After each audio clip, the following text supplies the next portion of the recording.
ঘরের স্ত্রীর দুইটা ভুলের কারণে স্বামী উন্নতি করতে পারে না। আসুন জেনে নেই সেই দুইটা ভুল কি।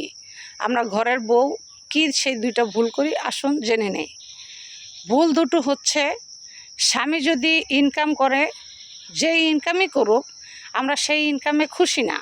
স্বামী যদি 5,000 টাকা ইনকাম করে হাতে এনে দেয়, এই কয় টাকা ইনকাম করে আনছো, সারা মাস কীভাবে চলবো। স্বামী যদি 8,000 টাকা ইনকাম করে হাতে এনে দেয়, এই কয় টাকা ইনকাম করছো, সারা মাস কীভাবে চলবো। মানে শুকরিয়া বলতে তার কাছে কিছুই নেই। যেই ঘরের বউ শুকরিয়া জিনিসটা করবে না, তার সংসারে লক্ষ টাকা আসলেও সে উন্নতি করতে পারবে না তার স্বামী।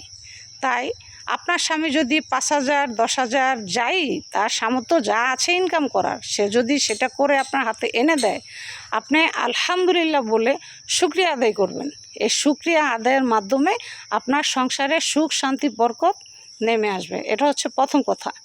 আর হচ্ছে দ্বিতীয় পয়েন্ট, যেটা আমরা খাবার প্রচুর অপচয় করি। রাত্রেবেলা আমরা যে খাবারগুলো খাই, অনেক সময় সেই খাবারটা দেখা গেছে থেকে যায়, সকালে নষ্ট হয়ে যায়, খাবারটা ফেলে দিই না। এই কাজটা করবেন না।